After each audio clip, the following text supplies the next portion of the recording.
Enfim, vamos nessa aqui nessa reportagem, ó, Celso, que vai trazer todas as notícias do dia. Hoje foi um dia movimentado aí nesse caso, Banco Master, e o Banco Master está se misturando com a CPI do INSS, ó. O negócio está ficando... O brabo é que, assim, ó, a mídia comum não dá para ouvir, né? Porque qualquer coisa que fala do Master, daí é Xandão, é Toffoli. Agora estão querendo ligar no Lula, cara. Até isso, cara.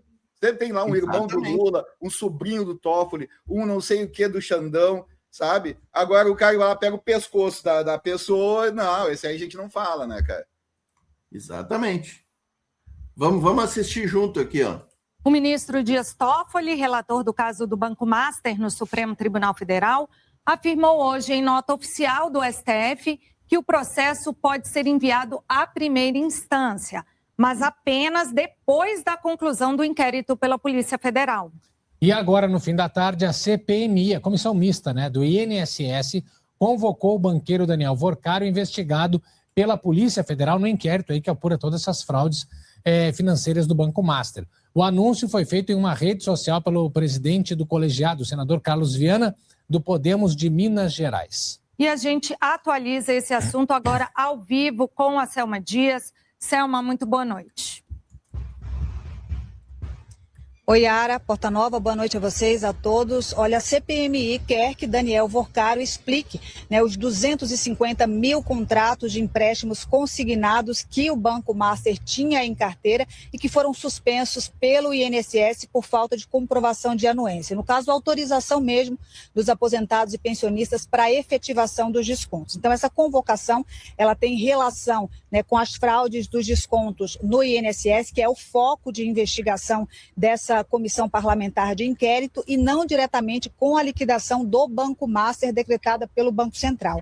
Mesmo assim, para que esse depoimento aconteça na próxima quinta-feira, o ministro do Supremo, Dias Toffoli, precisa autorizar a participação do banqueiro Daniel Vorcaro, já que ele cumpre medida restritiva. E esse caso está nas mãos do ministro Dias Toffoli, porque ele continua relator desse caso, mesmo após toda a pressão para que ele deixasse essa função. Ele até soltou uma nota hoje afirmando que até admite a possibilidade de enviar esse caso para a primeira instância da Justiça, mas só ao final das investigações, em até 60 dias, no inquérito que está sendo comandado pela Polícia Federal.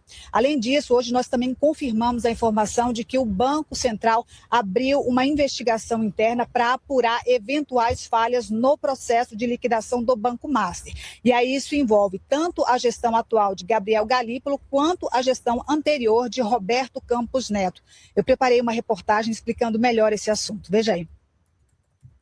Em meio à pressão para deixar a relatoria do caso Master no Supremo, o ministro Dias Toffoli se defendeu publicamente e admitiu a possibilidade de enviar o processo para a primeira instância, mas só depois da conclusão das investigações, que foram prorrogadas por mais 60 dias. Em nota, Toffoli disse que as investigações continuam a ser realizadas normalmente de forma regular, sem prejuízo da apuração dos fatos, mantidos os sigilos necessários em razão das diligências ainda em andamento. Também afirmou que a manutenção do caso no Supremo é para evitar questionamentos em razão da não observância do foro por prerrogativa de função ou de violação da ampla defesa e do devido processo legal. No comunicado, Dias Toffoli não fez referência à acusação de que familiares dele teriam vendido participação de um resort no Paraná a um fundo ligado ao dono do Banco Master, Daniel Vorcaro. Também não mencionou decisões incomuns tomadas no curso do processo, como a ordem para que ficassem com o Supremo os celulares apreendidos pela PF durante a Operação Compliance Zero. Também foi confirmada hoje a informação de que o Banco Central abriu, em novembro, uma investigação interna para apurar eventuais falhas no processo de liquidação dentro da própria instituição. Em tese, o BC quer saber se houve demora para detectar as fraudes. Em entrevista hoje ao jornal Metrópolis, Haddad confirmou um encontro ocorrido em dezembro de 2024 entre o presidente Lula e Daniel Vorcaro. Segundo Haddad, Lula afirmou ao banqueiro que as decisões sobre o Master seriam tomadas pelo Banco Central de forma estritamente técnica. Problemas de liquidez do Master já existiam na época do encontro, mas Haddad disse que os indícios de crime só apareceram em 2025. Não houve diálogo do Banco Central com o Ministério da Fazenda, a não ser a partir da posse do Gabriel Galípolo. Aí o Gabriel, logo que assumiu, percebeu o tamanho do abacaxi que ele tinha para descascar, viu que a situação era muito grave, em poucos meses envolveu o Ministério Público e Polícia Federal, porque havia suspeitas graves de fraude em carteiras, e quando você detecta uma fraude que envolveu lá o Banco de Brasília, o BRB, aí não tem muito como manter no interior do Banco Central o problema, porque você não está falando de má gestão, você está falando de crime. Sem citar nomes, ele fez referência ao empresário Fabiano Zettel, cunhado de Daniel Vorcaro e alvo das investigações da Polícia Federal, que foi o maior doador das campanhas eleitorais de Jair Bolsonaro e do governador de São Paulo, Tarcísio de Freitas, nas eleições de 2022. Na minha opinião, você politizar no mau sentido da palavra, ela beneficia o criminoso. Se você quer a verdade, se você quiser a verdade, e aí não importa de que igreja a pessoa é, de que partido a pessoa é, você vai lá e pune. Pune. Não importa qual é a filiação da pessoa. Você pune. Se você pré-julgar pessoas por conta de um encontro, por conta de uma doação de campanha, por conta de... Se você pré-julgar as pessoas, você não está fazendo o que se espera de um Estado democrático. Ou embora a compra do Banco Master... Tá aí, essa é a primeira parte, ô Celso. Agora vem uma parte interessante aqui também, que vai falar do BRB, né? Banco de Brasília, ibanês afogado nessa lama aqui, né? O governador lá... Mas para que a polícia... É contra ele já, manejado lá. Mas assim, né? Só antes de tu falar, Celso, só deixa eu dar, assim, 1 minutinho, 2 aqui, minhas impressões... para nossa audiência. Sobre tudo isso da reportagem, né? Primeiro lugar, né? O Toffoli, né? Tu viu que a reportagem diz ali que na nota ele não comentou a questão do resort e das decisões controversas, tá? Primeiro lugar, ele fez certo em não comentar a questão do resort, porque até prova em contrário é fake news, é notícia falsa do Metrópolis, né? Que aliás, eu fico pensando assim, o Haddad deu uma entrevista hoje para o Metrópolis. Será que é bom ou será que é ruim? Eu, a princípio, acho ruim, cara. Eu acho que não deveriam dar entrevistas para esses... Porque aí legitima esses portais... Mas se não pode dar para o Metrópole, também não pode dar para a Globo, né, Pontinho? Pois é, não deveria, talvez, né? Mas aí será que... Mas daí o cara não aparece. Não pode dar para a Globo, não pode dar para a Jovem Pan, não pode para a SBT, não pode para a Band. Será que tu não tem que falar lá nesses espaços, né? Eu fico pensando se deveria ou não, né? Mas quando eu ouço a notícia, assim, a primeira impressão que me dá é, poxa, não deveria ir lá para legitimar esse lixo que é chamado, que pousa de jornalismo, né? Porque o Metrópolis não é jornalismo, tá, gente? Eu tenho dito aqui no canal, tenho usado todos os espaços, sempre que eu falo no Metrópolis, eu digo, o Metrópolis assumiu o lugar da Jovem Pan de fazer o quê? Pega as fake news e as mentiras e bota um carimbo de jornalismo. De matéria jornalística naquelas fake news. É isso que o Metrópolis tem feito. E essa do resort é uma delas. Então, acho que o Toffoli agiu muito bem de não tocar nesse assunto. Vai se manifestar por uma fake news para quê? Né? E sobre as decisões dele.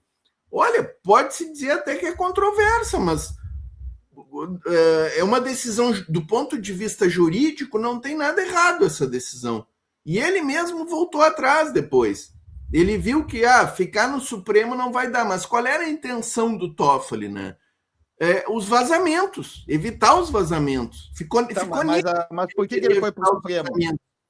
Porque depois ele libera para o MP e depois ele escolhe ali 4 peritos da confiança dele para fazerem as análises nas provas colhidas, né? E muita gente disse, por que está selecionando perito? Gente, isso aqui só fala isso aqui quem nunca atuou em processo. Porque isso é uma das tarefas mais básicas que o magistrado tem, é escolher os peritos da sua confiança. É como se não pudesse quem vai trabalhar no teu gabinete. Imagina se não pudesse escolher quem trabalha no teu gabinete. Isso aqui é básico do básico no meio jurídico. É o perito que escolhe o juiz que escolhe o perito da confiança dele. Então, não tem nada de errado nessa decisão, né? Sobre a questão, eu achei muito boa essa posição que ele assumiu de terminar as investigações, finalizadas as investigações, ele vai decidir se fica no STF ou baixa para primeiro grau de jurisdição. Por quê? Porque quando terminar as investigações, a colheita de depoimentos, de interrogatórios, as perícias nos documentos apresentados, as provas documentais, se não tiver nenhum político com fórum privilegiado, vai baixar para a primeira instância. Sim. Se tiver algum político com fórum privilegiado, vai ficar lá no Supremo. Então, essa decisão dele é importante para preservar o processo e para evitar nulidades, porque exatamente, se baixar agora para o primeiro grau e faz as perícias, e houve testemunhas, e houve interrogatório, daqui a pouco vai ter, no meio da história, vai aparecer algum político com fórum privilegiado e vai anular, talvez. Vai ser que nem o kit de robótica do Lira, vai ser anulado. Foi exatamente o que aconteceu com o kit de robótica do Lira. Foi anulado, se não me engano, lá a chocolataria do Flávio Bolsonaro também foi anulada por essa questão também, porque as provas foram todas colhidas no primeiro grau de jurisdição do Rio e ele tinha fórum privilegiado. E aí foram anuladas as investigações. Tá, mas então, o Toffoli tinha opção, porque foi a pedido da defesa, porque tal do Bacelar, aquele do PL, estaria envolvido. Então ele não tem opção. O que ele pode fazer depois das investigações, se chegar à conclusão de que esse tal do Bacelar aí do PL não está envolvido, aí volta para a primeira instância, mas se ele estiver envolvido, não pode ser investigado. Não, isso é nas leis, é a questão do foro privilegiado, né? Exatamente. E então, assim, acho que o Toffoli agiu muito bem do ponto de vista jurídico, né? Sobre a entrevista do Haddad ali, né? Tu viu que ele toca ali no encontro do Lula com o Vorcaro, que realmente aconteceu, né? Mas o que a extrema-direita está tentando já surfar em cima disso aí, né? O Lula é o culpado do Master, é o absurdo do absurdo, mas isso aí se dissemina, cara. As fake news deles, o Metrópolis botando carimbo de matéria jornalística. Sim. O que aconteceu ali, né? O que veio até uma matéria do Estadão essa semana dizendo que o Campos Neto tinha conhecimento sobre todo o esquema ali do Banco Master, né? Então, esse cara, sim, o Campos Neto é um cara que pelo que veio aí à luz, tinha conhecimento e mais. O Campos Neto, ele é um cara que ele é o responsável pela desregulamentação completa do sistema financeiro brasileiro. É o cara que legalizou as fintechs. Foi na gestão dele que essas fintechs aí viraram uma coisa natural. O que é as fintechs? As fintechs são a porta aberta para a lavagem de dinheiro. É uma instituição financeira que não precisa fazer nada do que as oficiais fazem, o que o Banco do Brasil, a Caixa, o Santander. Por que é fácil abrir uma conta numa fintech? Porque essas fintechs não têm as obrigações que tem o Santander, o Banco do Brasil, a Caixa, o Itaú, né, que são bancos mesmo consolidados, né? Então, o que acontece? Elas não têm nem obrigação de mandar para o Banco Central as movimentações financeiras. Que, por exemplo, na Caixa, se tu fizer ali uma transação acima de 10 mil reais ou 5 mil reais, que inclusive estava naquela fake news do Nicolas, né? Sim. E por que o Nicolas fez aquela fake news do Pix? Não era por causa do Pix, era por causa da questão das fintechs. Porque o mesmo decreto, aquele decreto que eles inventaram essa fake news do Pix, dizia o seguinte, que as fintechs iam ter que começar a cumprir com as obrigações que as instituições financeiras tradicionais tinham. E uma delas era encaminhar para o Banco Central qualquer transação acima de R$5.000. Isso. Com isso aí, tu acaba com a lavagem de dinheiro. Não acaba, mas cria um mecanismo de fiscalização muito mais eficaz, né? E foi exatamente isso que aconteceu.